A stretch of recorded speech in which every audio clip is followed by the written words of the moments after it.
నమస్కారం ఘంటారావానికి స్వాగతం. ముందుగా ప్రధానాంశాలు. మున్సిపల్ ఎన్నికల రిజర్వేషన్లపై ఇవాళ స్పష్టత. ఈ నెల 20 తర్వాత నోటిఫికేషన్ ఇవ్వనున్న ఎస్ఈసి.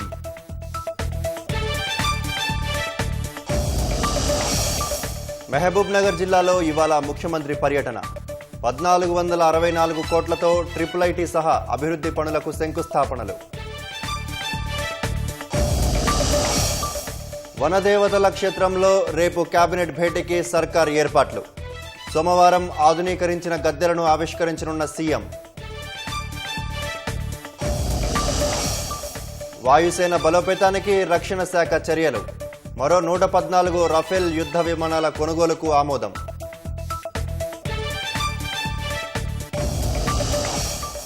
నేడు బెంగాల్, అస్సోం పర్యటనకు ప్రధాని. తొలి వందే భారత్ స్లీపర్ రైలును ప్రారంభించనున్న మోదీ.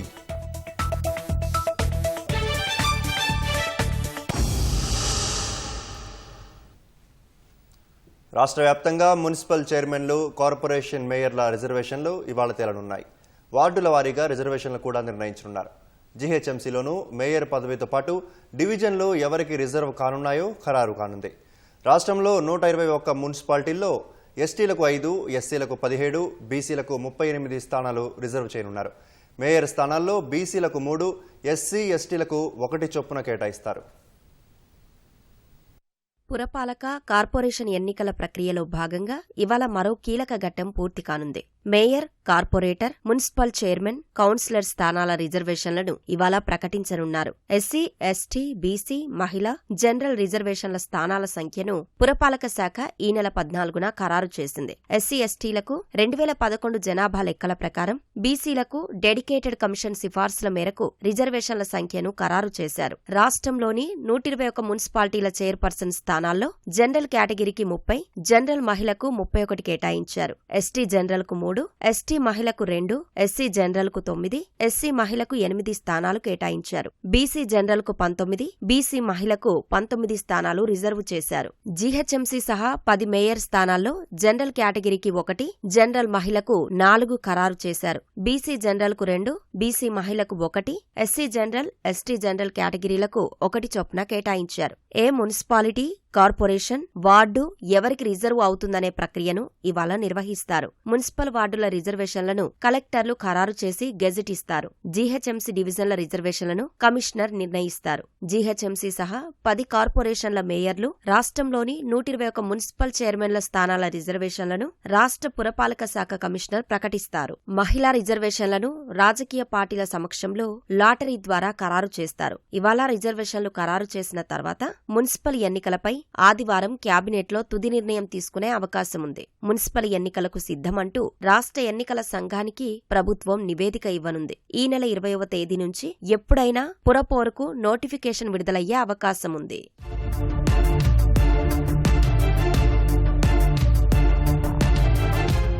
రాష్ట్ర ఎన్నికల సంఘం కూడా మున్సిపల్ ఎన్నికలకు శరవేగంగా సిద్ధమవుతోంది. రాష్ట్ర వ్యాప్తంగా 32 జిల్లాల్లోని 6 కార్పొరేషన్లు, 366 డివిజన్లు, 117 మున్సిపాలిటీలు, 2630 వార్డుల్లో తుది ఓటర్ల జాబితాలను ప్రచురించారు. వీటన్నింటిలో కలిపి పురుష ఓటర్లు 25,62,369 ఉండగా, మహిళలు 26,80,014 మంది, థర్డ్ జెండర్లు 640 ఓటర్లు ఉన్నట్లు ఎస్ఈసి వెల్లడించింది. ఎన్నికలు జరగనున్న మున్సిపాలిటీలు, కార్పొరేషన్లలో 8,195 పోలింగ్ కేంద్రాలను ఖరారు చేసింది. పోలింగ్ కేంద్రాల వారీగా ఫోటోలతో కూడిన ఓటరు జాబితాలను శుక్రవారం ప్రచురించింది. ముఖ్యమంత్రి రేవంత్ రెడ్డి ఇవాళ మహబూబ్ నగర్ జిల్లాలో పర్యటించనున్నారు. జడ్చర్ల మండలం చిట్టబోయినపల్లిలో ట్రిపుల్ ఇంటిగ్రేటెడ్ స్కూళ్లు సహా మహబూబ్ నగర్ కార్పొరేషన్లో 1464 కోట్ల రూపాయల పనులకు శంకుస్థాపనలు చేయనున్నారు. అనంతరం ఎంవీఎస్ డిగ్రీ కళాశాల మైదానంలో జరిగే బహిరంగ సభలో సీఎం పాల్గొంటారు. మున్సిపల్ ఎన్నికలకు ముందు జరిగే సభ కావడంతో ప్రాధాన్యం సంతరించుకుంది. ముఖ్యమంత్రి రేవంత్ రెడ్డి ఇవాళ మహబూబ్ నగర్ జిల్లాలో పర్యటించనున్నారు. 1464 కోట్ల రూపాయల విలువైన పనులకు శంకుస్థాపనలు చేయనున్నారు. జడ్చర్ల మండలం చిట్టిబోయినపల్లి టీజీఎస్ WREIS ఆవరణలో 400 కోట్ల రూపాయలతో మహబూబ్నగర్ IIITకి శంకుస్థాపన చేయనున్నారు. 200 కోట్ల అంచనా వ్యయంతో ఇంటిగ్రేటెడ్ స్కూళ్లకు శంకుస్థాపన చేస్తారు. అనంతరం ప్రభుత్వ పాఠశాల, కళాశాల విద్యార్థులతో ముఖాముఖిలో ముఖ్యమంత్రి పాల్గొంటారు. అక్కడి నుంచి మహబూబ్నగర్ పట్టణంలోని MVS డిగ్రీ కళాశాల ఆవరణలో జిల్లాలోని మున్సిపాలిటీలకు సంబంధించి పలు అభివృద్ధి పనులకు శంకుస్థాపన చేస్తారు. మహబూబ్నగర్ పట్టణాన్ని ఏళ్లుగా వేధిస్తున్న తాగునీటి సమస్యకు శాశ్వత పరిష్కారం కోసం 200 కోట్ల రూపాయలతో తాగునీటి పథకానికి సీఎం శంకుస్థాపన చేస్తారు. 603 కోట్లతో అండర్ గ్రౌండ్ డ్రైనేజీ వ్యవస్థ, 20 కోట్ల అంచనా వ్యయంతో MVS డిగ్రీ కళాశాల భవనం, 20 కోట్ల అంచనా వ్యయంతో పాలమూరు యూనివర్సిటీలో ST విద్యార్థుల హాస్టల్కు సీఎం శంకుస్థాపనలు చేయనున్నారు. మొత్తం 1464 కోట్ల పనులకు ఇవాళ శ్రీకారం చుట్టనున్నారు.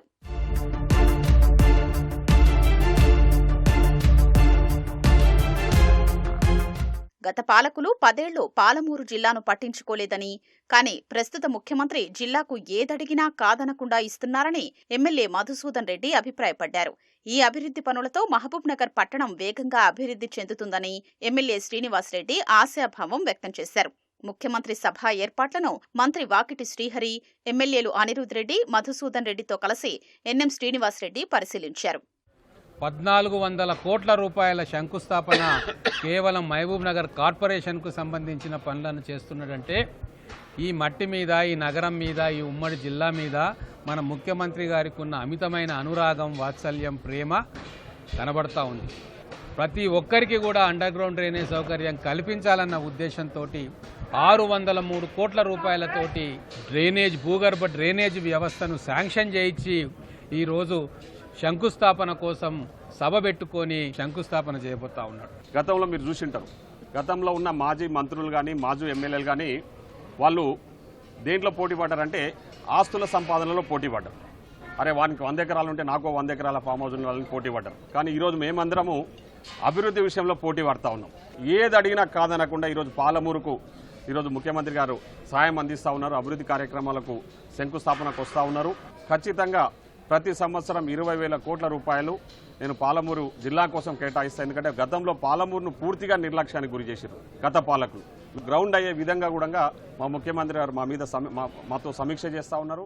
మున్సిపల్ ఎన్నికల నోటిఫికేషన్ కు ముందు జరిగే బహిరంగ సభ కావడంతో ఈ సభ ప్రాధాన్యం సంతరించుకుంది. ఉమ్మడి పాలమూరు జిల్లాకు సంబంధించి పాలమూరు, రంగారెడ్డి ఎత్తిపోతల పథకం, జిల్లాల పునర్విభజన, మున్సిపల్ ఎన్నికల ప్రచారానికి సంబంధించి ముఖ్యమంత్రి మాట్లాడే అవకాశం కనిపిస్తోంది. ప్రభుత్వ ఉద్యోగ ఖాళీలన్నీ భర్తీ చేస్తామని, యువత రాజకీయ పార్టీల చేతిలో ఆయుధాలు కావద్దని సీఎం రేవంత్ రెడ్డి సూచించారు. విద్యార్థులు ప్రాణత్యాగాలు చేసి తెలంగాణ సాధిస్తే 10 ఏళ్లు పాలించిన వారు కుటుంబం, పార్టీ, రాజకీయ అవసరాలు ఆలోచించారే కానీ కొలువుల భర్తీని పట్టించుకోలేదని ఆరోపించారు. గ్రూప్ 3 ఉద్యోగాలు సాధించిన 1370 మందికి నియామక పత్రాలను సీఎం పంపిణీ చేశారు. 2 ఏళ్లలో 70,000 ప్రభుత్వ ఉద్యోగాలు ఇచ్చామని సీఎం రేవంత్ రెడ్డి హైదరాబాద్ శిల్పకళా వేదికగా తెలిపారు. గ్రూప్ 3 ఉద్యోగాలు సాధించిన 1370 మందికి సీఎం నియామక పత్రాలు అందించారు. గత పాలకులు నియామక సంస్థల్లో సరైన అర్హతలు ఉన్నవారిని తీసుకోకపోవడం వల్లే సమస్యలు ఎదురయ్యాయన్నారు. గ్రూప్ 1 నియామకాలను సైతం అడ్డుకునే ప్రయత్నం చేశారని సీఎం ఆరోపించారు. గ్రూప్ 1 ఫలితాలిచ్చే నియామకాలు అందించబోయే సమయంలో కోర్టుల ముందు వివాదాలు సృష్టించి ఎట్టి పరిస్థితుల్లో నియామక పత్రాలు అందనీయకూడదని కుట్రలు చేస్తే కూడా న్యాయస్థానం ముందు నిలబడి ప్రభుత్వం బలమైన వాదనను వినిపించి ఈరోజు దాదాపుగా 2 సంవత్సరాలలో మొదటి సంవత్సరంలోనే 60,000 ఉద్యోగ నియామక పత్రాలను అందించి దేశంలోనే ఒక గొప్ప ఘనత తెలంగాణ రాష్ట్రం సాధించింది. ఈ రోజుకు దాదాపుగా 70,000 ప్రభుత్వ ఉద్యోగ నియామక పత్రాలు 2 సంవత్సరాల్లో మనం అందించగలిగినాం. విద్య ద్వారానే సమాజంలో మార్పు సాధ్యమని, అందుకు ప్రభుత్వ ఉద్యోగులు పూర్తిగా సహకరించాలన్నారు. $3 ట్రిలియన్ ఆర్థిక వ్యవస్థను రాష్ట్రం సాధించేందుకు కృషి చేయాలన్నారు. విధుల్లో చేరినప్పుడు ఏ విధంగా ఉంటామో రిటైర్ అయ్యే వరకు అదే స్థాయిలో పనిచేయాలని సీఎం రేవంత్ రెడ్డి సూచించారు. గరం నరం బేషరం 3 దశలు రాజకీయాలలో కానీ ప్రభుత్వ ఉద్యోగాలలో ఉంటుందని ఒక నానుడు ఉంది. ఆ నానుడి తప్పు అని మనం నిరూపించాలి. చేరుని రోజు ఏ ఘరం అయితే ఉందో రిటైర్మెంట్ రోజు కూడా అదే ఘరంతో, అదే తల వంచకుండా తల నిలబెట్టి 35 సంవత్సరాలు ఈ రాష్ట్రం కోసం, ఈ తెలంగాణ ప్రజల కోసం నిక్కచ్చిగా నేను పనిచేసిన. నా దగ్గరకు వచ్చే పేదవాడు ఏదైనా సాయం అడిగి చేయి చేస్తే ఆ పేదవాడి మొహంలో నా తల్లో నా తండ్రో కనిపిస్తుంది. నా తల్లిదండ్రులు నా ఎదురుగా నిలబడి నన్ను సహాయం అడిగితే ఏ మనసుతో నేను పని చేస్తానో అదే మనసుతో పేదవాడికి నేను సేవ అందిస్తా అని ఒక లక్ష్యాన్ని మీరు పెట్టుకోవాలి. ఉద్యోగాలు సాధించిన వారంతా తమ తల్లిదండ్రులను జాగ్రత్తగా చూసుకోవాలని సీఎం సూచించారు. అలా చూసుకోని పురుష ఉద్యోగుల జీతం నుంచి 15% వారి తల్లిదండ్రుల ఖాతాకు జమ చేస్తామని హెచ్చరించారు. అలాగే పెళ్లైన అత్తగారి ఇంటికి వెళ్లిన యువతులు తమ తల్లిదండ్రుల సంరక్షణను చూసుకోవాలని సీఎం స్పష్టం చేశారు. ప్రభుత్వ శాఖలో ఉన్న అన్ని ఉద్యోగాలను భర్తీ చేస్తామన్న సీఎం ఏ రాజకీయ పార్టీ చేతుల్లో ఆయుధం కావద్దని హితవు పలికారు. రాబోయే రోజుల్లో కూడా ప్రభుత్వ ఖాళీలు అన్నిటిని భర్తీ చేస్తాము. ఎవరు ఏ రాజకీయ పార్టీల చేతుల్లో ఆయుధాలుగా మారకండి. ఎవరు మనకు చెప్పాల్సిన పని లేదు. నాకు సంపూర్ణమైన అవగాహన ఉంది. అశోక్ నగర్ చౌరస్తాలో కూర్చుంటే ఏం మాట్లాడతాం, ఉస్మానియా యూనివర్సిటీ క్యాంటీన్లో కూర్చుంటే ఏం మాట్లాడుకుంటాం, ఏం ఆశిస్తామో సంపూర్ణమైన నాకు అవగాహన ఉంది. అన్ని ఖాళీల భర్తీ చేస్తా. ప్రభుత్వంలోనే కాదు, ప్రైవేట్లో కూడా లక్షలాది కోట్ల రూపాయల పెట్టుబడులు తీసుకొచ్చి ప్రపంచంతోనే పోటీ పడే విధంగా మా యువకులను తీర్చిదిద్దే బాధ్యత నాకున్నది. చిన్న వయసులో నాకు మంచి అవకాశం వచ్చింది. చాలా సంవత్సరాలు ఇట్లాగే మీతోనే ఉంటాను, కావలసిన పనులు చేస్తాను. ఉద్యోగాలు సాధించిన యువతీ యువకులతో శిల్పకళా వేదిక సందడిగా మారింది. ప్రస్తుత ఆర్థిక సంవత్సరంలో రాష్ట్ర రెవెన్యూ రాబడులు మెరుగయ్యాయి. ప్రస్తుతం ఆర్థిక సంవత్సరంలో 3వ త్రైమాసికం ముగిసేసరికి రాష్ట్ర రెవెన్యూ రాబడులు 1,25,000 కోట్లకు చేరాయి. బడ్జెట్ అంచనా వేసిన మొత్తంలో 54% అధిగమించింది. 2025-26 ఆర్థిక సంవత్సరంలో డిసెంబర్ నెలాఖరు వరకు పన్నుల ద్వారా 1,14,000 కోట్ల వరకు ఆదాయం వచ్చింది. ఇది బడ్జెట్ అంచనాలో 65%గా ఉంది. కాగ్ వివరాల ప్రకారం డిసెంబర్ వరకు జీఎస్టీ ద్వారా 39,000 కోట్లు, స్టాంపులు రిజిస్ట్రేషన్ల ద్వారా 11,000 కోట్లు, అమ్మకపు పన్నుల ద్వారా 25,000 కోట్లు, ఎక్సైజ్ పన్నుల ద్వారా 17,000 కోట్ల ఆదాయం వచ్చింది. కేంద్ర పన్నుల వాటా కింద రాష్ట్రానికి 15,000 కోట్లు రాగా ఇతర పన్నుల ద్వారా 6,000 కోట్లు సమకూరాయి. పన్నేతర ఆదాయం ద్వారా 7,000 కోట్లు పైగా వచ్చాయి. బడ్జెట్ అంచనాల్లో 22% పైగా మాత్రమే ఉంది. బడ్జెట్లో పేర్కొన్న మొత్తంలో కేవలం 16% పైగా గ్రాంట్లు వచ్చాయి. మొదటి 9 నెలల్లోనే అప్పుల ద్వారా రాష్ట్ర ప్రభుత్వం 66,000 కోట్లు సమకూర్చుకుంది. డిసెంబర్ నెలాఖరు వరకు అన్ని రకాలుగా ఖజానాకు 1,90,000 కోట్లకు పైగా రాగా రాష్ట్ర ప్రభుత్వం 1,77,000 కోట్లను ఖర్చు చేసింది. 9 నెలల్లో బడ్జెట్ అంచనాలను 67% పైగా అందుకుంది. ఆర్థిక సంవత్సరం 9 నెలల్లో వడ్డీ చెల్లింపులకు 21,000 కోట్ల పైగా, ఉద్యోగుల జీతాలకు 35,000 కోట్ల పైగా ఖర్చు చేసింది. పెన్షన్లపై 14,000 కోట్ల పైగా, రాయితీల కోసం 10,000 కోట్ల పైగా ఖర్చు చేసింది. మూలధన వ్యయం బడ్జెట్లో 36,000 కోట్లు ప్రతిపాదించగా 9 నెలల్లోనే 42,000 కోట్ల పైగా ఖర్చు చేసింది. మొదటి 3 త్రైమాసికాల్లో 9,601 కోట్లు రెవెన్యూ లోటు ఉన్నట్లు తేల్చారు. డిసెంబర్ చివరి నాటికి 65,000 కోట్ల పైగా ఆర్థిక లోటు, 44,000 కోట్ల పైగా ప్రాథమిక లోటు ఉన్నట్లు తేల్చారు.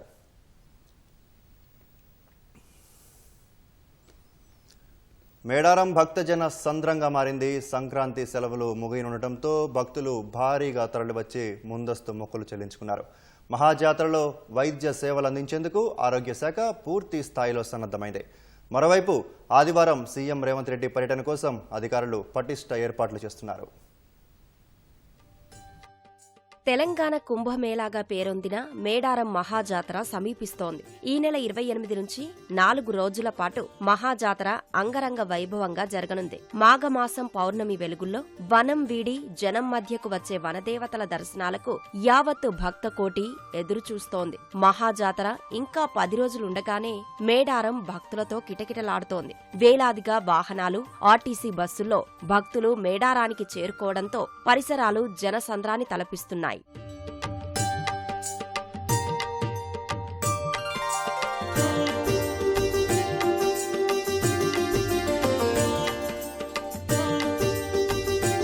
తెలుగు రాష్ట్రాలతో పాటు ఛత్తీస్గఢ్, మహారాష్ట్రల నుంచి కూడా భారీగా భక్తులు రావడంతో గద్దెల పరిసరాలు రద్దీగా మారాయి. నిన్న ఒక్కరోజే 10 లక్షల మందికి పైగా భక్తులు దర్శించుకున్నట్లు అధికారులు అంచనా వేశారు. రద్దీ నియంత్రణ కోసం 1000 మందికి పైగా పోలీసులు బందోబస్తులో పాల్గొన్నారు.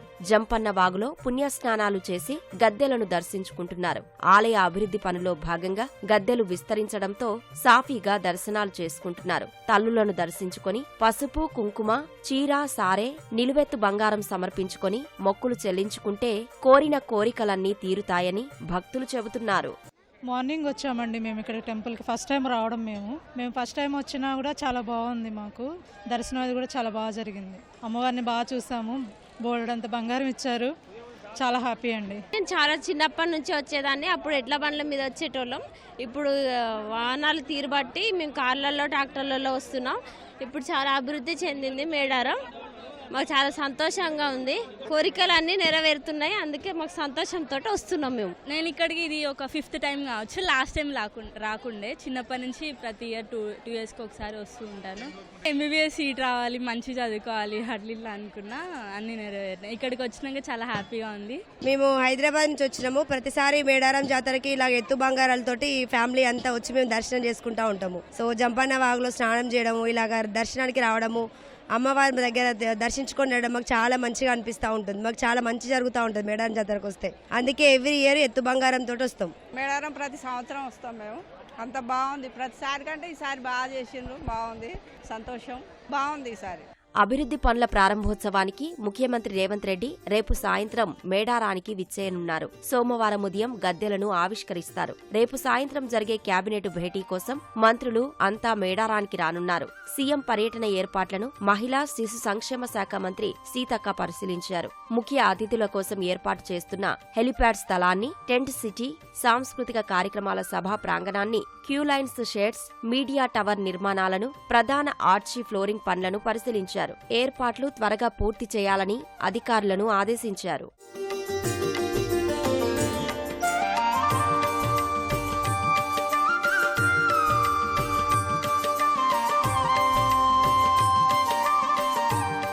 మహాజాతరలో భక్తులకు ఇబ్బందులు తలెత్తకుండా ఆరోగ్య శాఖ పూర్తి స్థాయిలో ఏర్పాట్లు చేస్తోందని మంత్రి దామోదర రాజనరసింహ తెలిపారు. వైద్యులు, సిబ్బంది కలిపి 4000 మందికి పైగా భక్తులకు అందుబాటులో ఉండేలా చర్యలు తీసుకుంటున్నారు. అత్యవసర పరిస్థితులు తలెత్తితే రోగులను తరలించేందుకు 30 అంబులెన్సులను సిద్ధం చేశారు. దర్శనాలకు వచ్చే గర్భిణీలకు ప్రసవాలు చేసేందుకు వైద్యులు అధునాతన పరికరాలను సిద్ధం చేశారు. ఆయుష్ తరపున కూడా వైద్య సేవలను సిద్ధం చేసినట్లు అధికారులు తెలిపారు.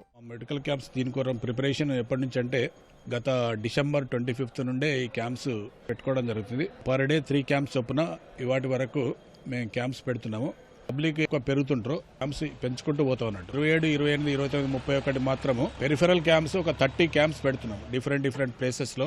అందులో మా సిబ్బందే కాకుండా వేరే ఎరస్ట్రాల్ జిల్లా నుంచి కూడా డాక్టర్స్ రావడం జరుగుతుంది. ఎలాంటి ఎమర్జెన్సీ ఉన్నా కూడా ఇక్కడ ట్రీట్మెంట్ ఇవ్వడం జరుగుతుంది. ఇక్కడ ఏమైనా ఎమర్జెన్సీ కేసులు బాగా సీరియస్ ఉంటే ములుగు ఏరియా హాస్పిటల్ రిఫర్ చేస్తాం. సెకండరీ రిఫరల్ సెంటర్ గా MGM హాస్పిటల్ కూడా ఏర్పాటు చేయడం జరుగుతుంది. సో దీనికోసం మేము 108 వెహికల్స్ కూడా అన్ని డిఫరెంట్ ప్లేసెస్ లో మేము ప్లేస్మెంట్ చేయడం జరిగింది.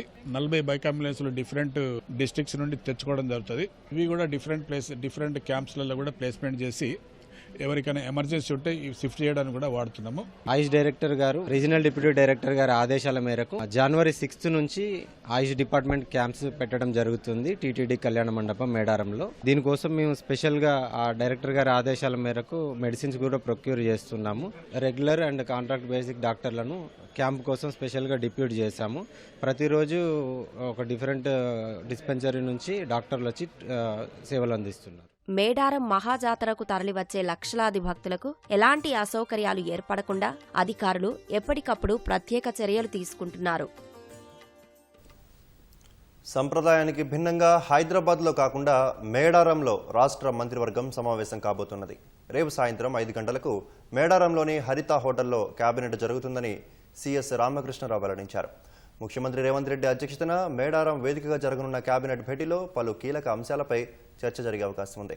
మున్సిపల్ ఎన్నికలు, పట్టణాలు, నగరాలు, గిరిజన ప్రాంతాల్లో అభివృద్ధి పనులు, సాగునీటి ప్రాజెక్టులు, రైతు భరోసా, వ్యవసాయ సంబంధిత అంశాలు, రానున్న కేంద్ర బడ్జెట్లో రాష్ట్రానికి కేటాయింపులు తదితర అంశాలపై చర్చించనున్నట్లు తెలుస్తోంది. ఈ నెల 18న ముఖ్యమంత్రి, మంత్రులు, ఉన్నతాధికారులు మేడారానికి తరలి వెళ్లనున్నారు. ఈ నెల 19న ఉదయం మేడారంలో పునరుద్ధరించిన ఆలయం, అమ్మవార్ల గద్దెలను సీఎం ప్రారంభిస్తారు. సీఎం రేవంత్ రెడ్డి అదే రోజు మేడారం నుంచి హైదరాబాద్కు తిరిగొచ్చి శంషాబాద్ విమానాశ్రయం నుంచి దావోస్కు వెళ్లనున్నారు. ఈ నెల 19 నుంచి 23 వరకు దావోస్లో జరగనున్న ప్రపంచ ఆర్థిక ఫోరం సదస్సులో సీఎం బృందం పాల్గొననుంది. హైదరాబాద్ పరిధిలో నిర్మాణ అనుమతుల నిబంధనలు సవరిస్తూ ప్రభుత్వం నిర్ణయం తీసుకుంది. ఆకాశ హార్మియాలు నిర్మించే సంస్థలు టీడీఆర్ను తప్పనిసరిగా కొనేలా కొత్త నిబంధన తీసుకొచ్చింది. చెరువులు, నదుల సమీపంలోని పట్టా భూములను టీడీఆర్లు ఇచ్చి ప్రభుత్వమే స్వాధీనం చేసుకునేందుకు వీలు కల్పిస్తూ పురపాలక శాఖ జీవో నెంబర్ 16 విడుదల చేసింది. ఈ నిబంధనలు వెంటనే అమల్లోకి తేవాలని జీహెచ్ఎంసీ, హెచ్ఎండిఏ తదితర సంస్థలను ఆదేశించింది. ఈ ఉత్తర్వులు ఓఆర్ఆర్ వరకు విస్తరించిన తెలంగాణ కోర్ అర్బన్ రీజియన్ పరిధికి వర్తిస్తుంది. చెరువులు, నదుల్లో కొంతమేర పట్టా భూములుంటాయి. ఆయా చెరువులు, నదులను జీహెచ్ఎంసీ, హెచ్ఎండిఏ, మూసీ పరివాహక ప్రాంత అభివృద్ధి సంస్థలు అభివృద్ధి చేయాల్సి వస్తే చెరువుల పూర్తి స్థాయి నీటి మట్టంలోని శిఖం భూముల విలువపై 200%, బఫర్ జోన్లోని భూములకు 300%, బఫర్ వెలుపలి భూములను కూడా సేకరించాల్సి వస్తే 400% టీడీఆర్లు ఇవ్వాలని సర్కార్ నిర్ణయించింది. నదులకు కూడా ఇదే నిబంధన వర్తిస్తోంది. టీడీఆర్ జారీకి సంబంధించి భూ విస్తీర్ణం ఎకరాకు మించితే ఆ దరఖాస్తును ప్రభుత్వ పరిశీలనకు పంపాలి. చెరువులు, నదుల్లోని భూములను ప్రభుత్వానికి ఉచితంగా ఇస్తే ఆయా సంస్థలు చేపట్టే నిర్మాణ ప్రాజెక్టులకు సెట్ బ్యాక్ ఎత్తు నిబంధనలు సడలిస్తారు. 10 అంతస్తులు దాటి నిర్మించే భవనాల్లో 11వ అంతస్తు నుంచి చివరి అంతస్తు వరకు మొత్తం నిర్మాణ విస్తీర్ణంలో 10% టీడీఆర్ ద్వారా రుసుము చెల్లించాల్సి ఉంటుంది.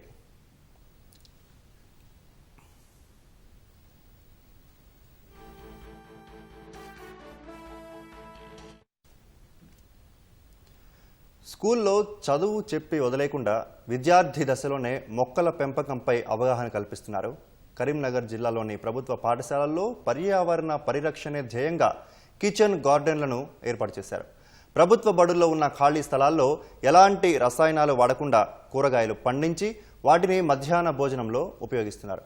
విద్యార్థులకు పోషకాహార ప్రాముఖ్యాన్ని తెలియజేయడంతో పాటు గణితం, జీవశాస్త్రంలోని పాఠాలను ప్రయోగాత్మకంగా నేర్పుతున్నారు.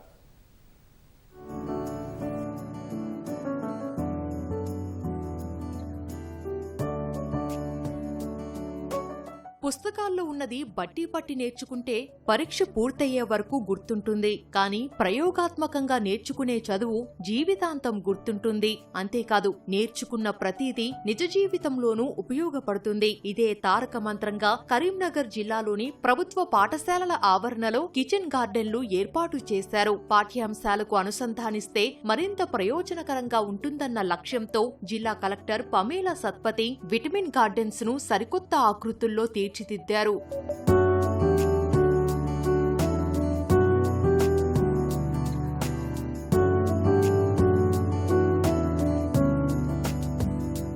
కరీంనగర్లోని సుభాష్ నగర్ ప్రభుత్వ పాఠశాలలో విటమిన్ గార్డెన్ సత్ఫలితాలనిస్తోంది. మంచి విత్తనాలు ఎంపిక చేసుకోవడంతో పాటు సారవంతమైన మట్టి తెచ్చి మొక్కలు నాటారు. బడి ఆవరణలోనే వర్మీ కంపోస్ట్ యార్డులు ఏర్పాటు చేసుకుని సేంద్రియ ఎరువును మొక్కలకు అందిస్తున్నారు. ఇందుకోసం ప్రత్యేకంగా అగ్రికల్చర్ ట్రేడ్ ఉపాధ్యాయురాలు విద్యార్థులకు మెలకువలు నేర్పిస్తున్నారు.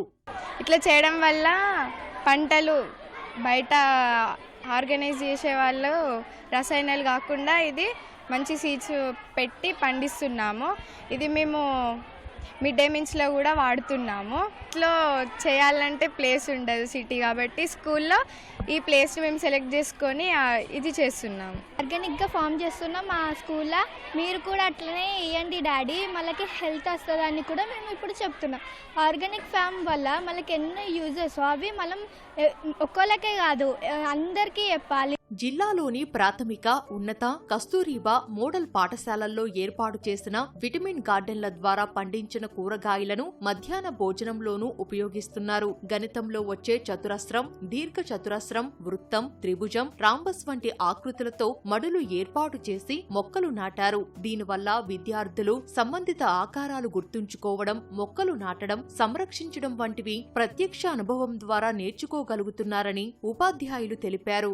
ఫ్రూట్ కల్టివేషన్ ఎలా ఉంటుంది, గార్డెనింగ్ ఎలా చేస్తారు, వాళ్ళకు తెలియడం కోసమే అగ్రికల్చర్ ట్రేడ్ అని ఇచ్చారనమాట. మాకు తరగతి గది లోపల వాళ్ళకు పాఠాలు ఎంతసేపు చెప్పినా థియరిటికల్ సిద్ధాంతపరంగానే చెప్పడం జరుగుతుంది. వాళ్ళకు వాస్తవికమైన వ్యవసాయం పట్ల ఒక అవగాహన, వాళ్ళకు పని యొక్క అనుభవం అనేది వాళ్ళకి తెలవాలి. ఎందుకంటే మన దేశానికి వ్యవసాయమే వెన్నెముకలాగా ఉన్నది. దీన్ని పిల్లలందరికీ పరిచయం చేయాల్సిన అవసరం ఉన్నది. దేశ ఆర్థిక రీత్యా మరి విజ్ఞాన శాస్త్రరీత్యా కూడా ఈ యొక్క కాన్సెప్ట్స్ అన్నీ కూడా కేవలం పుస్తకాలకే పరిమితం కాకుండా వాళ్ళకి నిత్య జీవితంలో ఒక భాగం కావాలి. రేపు భవిష్యత్తులో వాళ్ళు మనకి మంచి పౌరులుగా మరియు మంచి వ్యవసాయ శాస్త్రవేత్తలు కావడానికి ఇది ఒక చొరవగా నాకు అనిపిస్తుంది. ఇవన్నీ కూడా దాదాపు ఎలాంటి ఫెర్టిలైజర్స్ కానీ పెస్టిసైడ్స్ కానీ వాడకుండా చక్కగా గ్రో అవుతున్నాయి. ఇక్కడ వైటమిన్స్ గురించి బయాలజికల్ సైన్స్ టీచర్స్ వాటిని ఎట్లా గ్రోనప్ అవుతుంటే ఆ దశల వారీగా పిల్లలకి సైన్స్కి సంబంధించిన పరిజ్ఞానాన్ని అందిస్తూ మంచి ఆరోగ్యాన్ని పొందడానికి కోసం చక్కగా ఈ కిచెన్ గార్డెన్ని మెయింటైన్ చేస్తున్నాం. విటమిన్ గార్డెన్లు విద్యార్థుల్లో ఆరోగ్యకరమైన జీవనశైలికి ఉపయోగపడుతున్నాయి. వీటిని రాష్ట్ర వ్యాప్తంగా ప్రభుత్వ బడుల్లో అమలు చేయాలని పలువురు సూచిస్తున్నారు.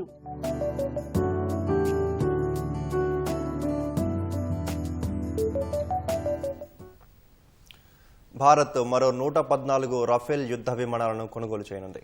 అందుకు సంబంధించిన ప్రతిపాదనకు రక్షణ సేకరణ బోర్డు ఆమోదం తెలిపినట్లు రక్షణ వర్గాలు వెల్లడించాయి. తర్వాతి దశల్లోనూ ఆమోదముద్ర పడితే వాయుసేన బలం పెరగనుంది. వాయుసేన వద్ద ప్రస్తుతం 36 రఫేల్ యుద్ధ విమానాలు ఉన్నాయి. మొత్తం మంజూరైన స్క్వాడ్రన్ బలం కంటే ఇది తక్కువ. ఈ నేపథ్యంలో మరిన్ని రఫేల్ జెట్లు కావాలని ఐఏఎఫ్ సిఫార్సు చేసింది. ఈ ప్రతిపాదనలో విమానాల్లో స్వదేశీ ఆయుధాలను ఏకీకృతం చేయడం, దేశీయ ఉత్పత్తి కోసం సాంకేతిక పరిజ్ఞానాన్ని బదిలీ చేయడం వంటి అంశాలున్నాయి. డిఫెన్స్ ఎక్విజిషన్ కౌన్సిల్ కూడా ఆమోదముద్ర వేస్తే కొనుగోలు ఒప్పందానికి మార్గం సుగమం అవుతుంది. ఇప్పటివరకు భారత ప్రభుత్వం సంతకం చేసిన అతిపెద్ద రక్షణ ఒప్పందంగా ఇది నిలవనుంది. ఆపరేషన్ సింధూర్ సమయంలో రఫేల్ ఫైటర్ జెట్లు అత్యుత్తమ పనితీరును కనబర్చాయి.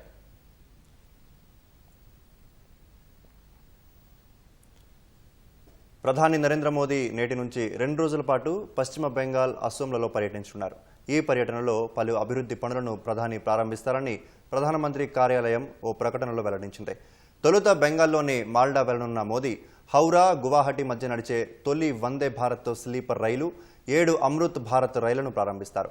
అనంతరం మాల్డాలో 3,250 కోట్ల రూపాయల విలువైన పలు రైలు, రోడ్డు ప్రాజెక్టులకు శంకుస్థాపనలు, ప్రారంభోత్సవాలు చేస్తారు. తర్వాత అస్సోం వెళ్లనున్న ప్రధాని గువాహటిలో బోడో సమాజం జరుపుకునే బాగురుంబా ద్వౌ 2026 సాంస్కృతిక కార్యక్రమంలో పాల్గొంటారు. ఇందులో 10,000 మందికి పైగా బోడో కళాకారులు చేసే బాగురుంబా నృత్యాన్ని మోదీ తిలకిస్తారు.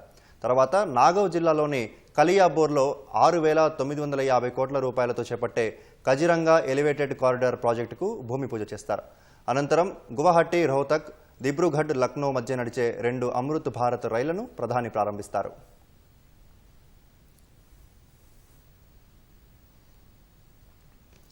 బీహార్ సీతామర్హి జిల్లాలో రోడ్డు ప్రమాదం జరిగింది. చేపల లోడుతో వెళ్తున్న ఓ ట్రక్కు అదుపు తప్పి సైకిల్పై వెళ్తున్న 7వ తరగతి బాలుడిపై బోల్తపడింది. రక్తపు మడుగులో బాలుడు పడి ఉంటే ఒక్కరు కూడా పట్టించుకోలేదు. రోడ్డుపై పడిన చేపలను ఏరుకున్నారే కానీ ఒక్కరు కూడా బాలుడిని ఆసుపత్రికి తరలించేందుకు కానీ, అంబులెన్స్కు ఫోన్ చేసేందుకు కానీ, పోలీసులకు సమాచారం ఇచ్చేందుకు కానీ ప్రయత్నించలేదు. కాసేపటికి అక్కడికి వచ్చిన బాలుడి కుటుంబ సభ్యులు తమ బిడ్డను విగత జీవిగా చూసి విలపించారు. ఘటనా స్థలికి చేరుకున్న పోలీసులు చేపలు ఏరుకుంటున్న గుంపును చెదరగొట్టారు. రితేష్ మృతదేహాన్ని పోస్టుమార్టం కోసం తరలించారు.